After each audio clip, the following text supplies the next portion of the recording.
Hi friends, my name is Eric Strauss. I will be running for president in 2024, and as a consequence I do a lot of thought about what sort of policy changes ought to be made. I'd like to think I have a pretty brilliant solution to a pretty huge problem that begins with somebody else's brilliant solution that I think lacks something critical. So I want to go over this, and for those of you who I'd like it to be tested by people who are intelligent and want to say, no, Eric, you're wrong. So if this doesn't make any sense, please help me out by telling me that I'm wrong about it. The key question here is what to do about the Federal Reserve. Why should we worry about what to do with the Federal Reserve? Because it doesn't make any sense the way it currently is, okay?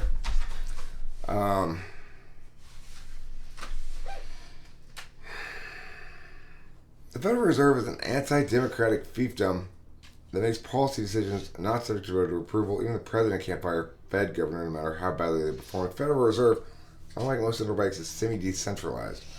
Policy decisions of the Fed do not require congressional approval. The president cannot ask for the resignation of the Federal Reserve governor, as the president can with cabinet positions. And perhaps more importantly is the issue of where the new currency going into the economy is going and how it's getting into the economy. The thing is, the Fed has been given fundamentally contradictory tasks. They've been told to stabilize prices and maximize employment. So, to explain what the labor standard is that I'm proposing here, this is not my idea. Let me just start by reading this part here. The idea of the labor standard stabilized wages compared to an overall price index and therefore help maintain full employment.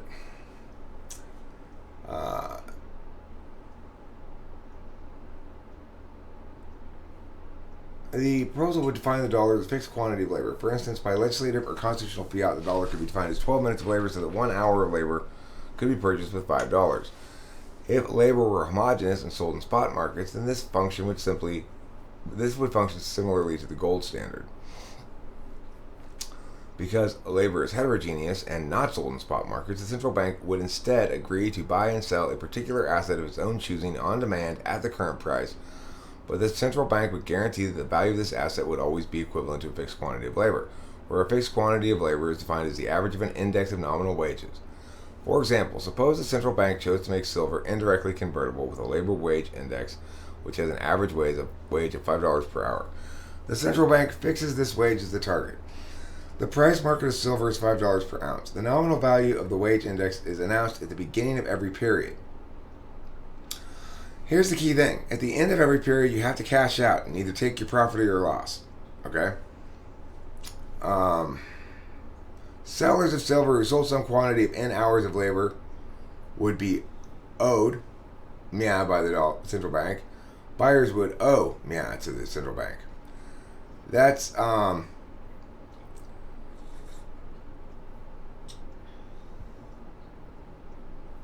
okay, so by and large this would end up playing out like a bet on each quarter, whether the GDP is going to grow or not. If you buy it and it grows, you get owed. If you buy it and it shrinks, you get less back than you invested. If you have silver and sell it, you still have to sell it under those same terms, which is to say, you sell it at the nominal price, and then if it goes up, you cash out in a quarter. Because of this system, all the other world markets for silver would fall in line accordingly. Like, in other words, nobody will be able to buy or sell silver at a different price except between the quarterly payoff things, and then that would be sort of like subletting the speculation.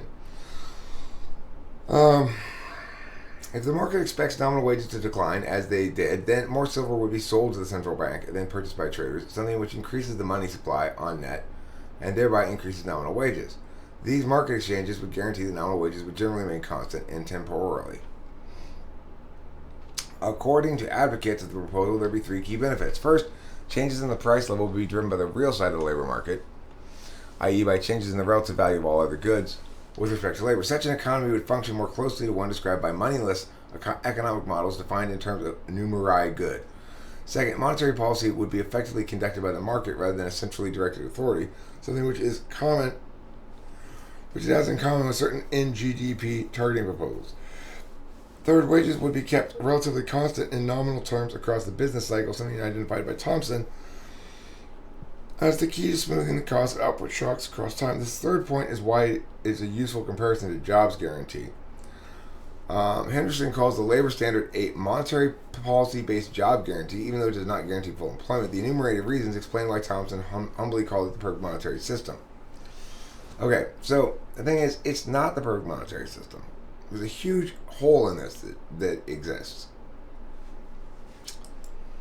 The huge hole in this is there's no way to infuse the economy with more currency. There's no printing of currency. So the problem with that is, I think that basically economists the world around. Okay, Eric, once again you're making a claim that everybody else is wrong and you got it right or something. I really think that economists the world around are missing a key point, which is that wealth is fundamentally metaphysical. It is generated, new wealth is generated when people do useful work for each other. So we have to continually increase the amount of currency in the economy to represent the increased amount of the actual wealth, which is unlike every other thing that we talk about. The real thing is metaphysical, and the symbolic thing is physical, namely currency. So if, in fact, we were to apply the labor standard without any additional meaning, what would we get? We'd get deflation over time. We'd find out that the dollar got more and more and more and more and more and more valuable, and there'd be less and less and less reason to spend it because we'd know that it would appreciate over time. You say, well, how could that happen if we were linked to the labor standard, Eric? Well, the reason is because the total number of dollars isn't increasing, the total number of wealth is. So there would be this contravening pressure to hold on to your money rather than buying silver, because the money's going to appreciate regardless of whether the economy goes up, because regardless of the betting per quarter over time, the amount per ounce of silver or whatever will start to get incredibly high, because each dollar is representing an increasing amount of wealth. So how do we solve for this problem? Well, I've got a very clever notion. So I've suggested in the past my so-called crypto-USD plan, which says, if you haven't heard it articulated before, basically we launch a crypto-USD that has built into the architecture of it a 1% transaction tax to be paid on each transaction. In other words, each transfer of US crypto, the receiver pays a 1% transaction tax. So if I send you 100 US crypto dollars, you receive 99 of them. One of them is routed to the USCB branch of the central bank. That is, say, the US cryptocurrency bank.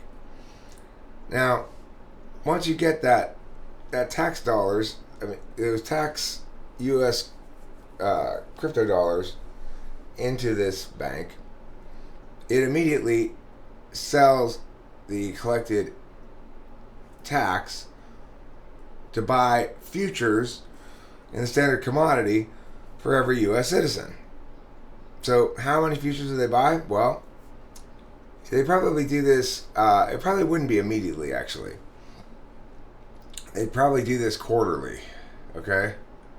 So quarterly, you sell all the gathered up taxes from the,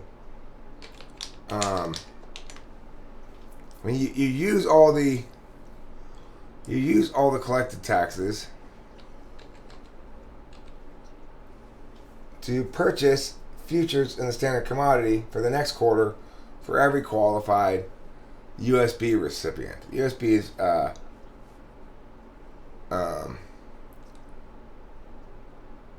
basic income.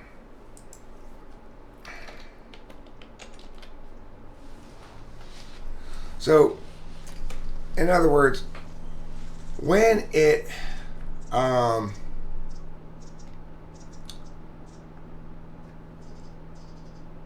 when those things come due, it prints the U.S. dollars to pay the U.S. citizens with, and then retains the silver that it purchased with the futures. So what this ends up happening then is the way that the Federal Reserve is currently getting more currency into the economy by giving it to banks so that they can loan it out. We're not giving it to, but loaning it to the banks at a very low rate so that they can loan it out at a slightly higher rate is an incredibly dumb way of getting new currency into the economy. People have said that the economy is based on debt. Well, every bit of monetary policy is always based on debt. New wealth is generated when you are beholden to somebody, which is to say, if I do a good piece of work for you at your house, then if we didn't have money, you'd owe me a favor. You're beholden. So, in some sense, they're right. It's about debt, but we shouldn't have the currency linked to debt in that fashion. The infusion of the economy with new currency linked to debt in that fashion. So, in my opinion, this combination of the labor standard plus my crypto-USD plan both accomplishes the market stabilization and employment promotion of the labor standard without falling afoul of its deflationary pressures by infusing new regular currency into the economy, by issuing a U.S. cryptocurrency that has built into the architecture a 1% transaction fee, and that 1% transaction fee goes back to the government. They spend those crypto dollars on the commodity, but then when the commodity cashes out, when it comes due, those futures, they print the new dollars to the fiat dollars to pay out the citizens, and that comprises both a UBI and a way to infuse the economy with new currency. Now, note the UBI part of it. It might be very small at first. I have no idea if I haven't done any of the math on this. So you could imagine that early on in this cryptocurrency thing, when not that much of it has been mined yet, and the mining architecture and everything has got to be like stretched for 100 years or something like that. But anyway, that the amount of money everybody gets in the mail from this might be like $2 each, maybe $10 each or something. But the thing is, it'd probably be more, and it really depends on the scale of a couple of things. It depends on how successful how many people, how much transaction there is in the crypto. And note that if this plan didn't convert the crypto back into the commodity every quarter, it will be like a rake, which would cause deflation on the crypto. Which is to say, in a poker table, a poker place where they have a rake game, a cash game, every pot the house takes $1 or $2 out of each pot. And the thing is, if you sit down with 10 people at the table and you just play forever and no new money comes to the table, eventually the house has all the money. So this idea about a crypto transaction tax or whatever, the problem with that idea, in theory, I'm just wondering, when are you setting up with it's your mother? 11 a.m. this morning. I'm wondering, and I should probably call, it's going to be chilly. And I'm wondering if we need to send a jacket. Okay, I'll take one over and sure. Oh, well, of course that's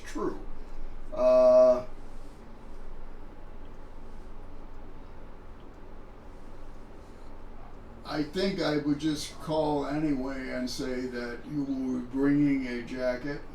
I'll just bring one. Now, you're going to visit or you're going to go for a walk? Walk. Okay. Then I'm sure that she'll need. Okay, I'm going to go in the closet in there, and I think that whatever it looks like.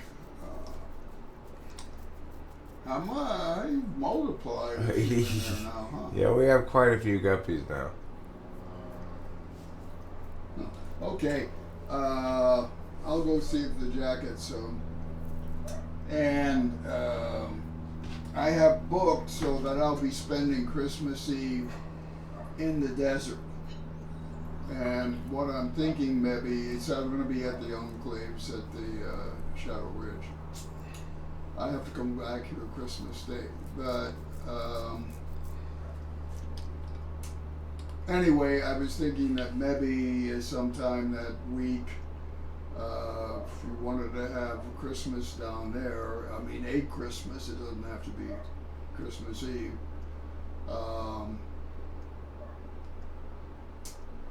Then that we'd probably have a catered lunch. And then have Delilah and whatever. I don't know if she's back with. No, they're split up. They're split. Yeah, they're split. They're split for good. No more Danny. No more. Okay. I knew they were. You told me they were on recess. Yeah, now they're split for good. Okay, so Delilah and whatever. Okay, cool. Yeah, that sounds great, Dad. That sounds great. That's a long time yet. Well, I'll get a jacket. Okay, cool. Not part of my economic plan, but I'm sure very relevant anyway. So the point about this is, this eliminates the Federal Reserve. It mechanizes the amount of currency that's printed and put into the economy, and links it specifically to the amount of crypto economic activity. Now, the thing is, of course, crypto economic activity is going to be like one foundational engine of it is that quarterly the U.S. federal government is going to dump a bunch of it into the world economy to purchase that commodity again. So unlike a rake in a casino where gradually the total amount of money at the table gets lower, the total amount of cryptocurrency does not get lower because quarterly it's re-pumped into the economy, and therefore it's not subject to the deflationary pressures either. You might say, well, what happens if we run out of this commodity? Well, you got to pick the right commodity. I'm not sure if silver is the right commodity or not, but I am confident we could find the right commodity. So I would love to get anybody's perspectives on this, and to me, it seems like a pretty slam and airtight way to do macroeconomics in a non-discretionary way. Because here's the thing, it's what this says here. This is like super important.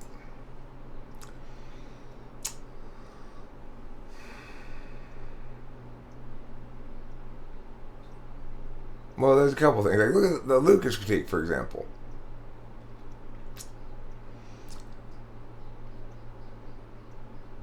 It is naive to try to predict the effects of change in economic policy entirely on the basis of relationships observed in historical data.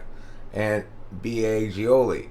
All metrics of scientific evaluation are bound to be abused. Goddard's law states that when a feature of the economy is picked as an indicator of the economy, then it inexorably ceases to function as that indicator because people start to game it. So this the thing is, this system here is not subject to that because, as it says here, as in the central banking literature, and says, it seems, quote, a simple rule almost surely will outperform discretion by the wisest and most conscientious fiscal authorities. So, a labor standard could be strictly implemented with a computer passively buying and selling from investors at given prices. Such a system would be a true rule in the sense that it would actually bind monetary policymakers. In such a case, there would be no need for a quasi-independent monetary authority, the Federal Reserve, with contradictory incentives to stabilize prices while concurrently ensuring full employment, nor a bureaucratic apparatus with its own set of incentives. Indeed, there is very little incentive to speak of in such a case. The system is set up to such that it operates automatically. Hence, it seems that a labor standard would ensure stable price level due to its strictness, whereas a fiscal jobs guarantee would be incentivized to push inflation higher. Consequently, a labor standard meets Buchanan's predictability criterion to a greater extent, i.e., a labor standard creates an environment in which the value of the monetary unit is relatively more stable. So, I would like to replace our current economic system and get rid of the Fed and replace it with a labor standard plus this cryptocurrency thing. You have to have that second piece, though.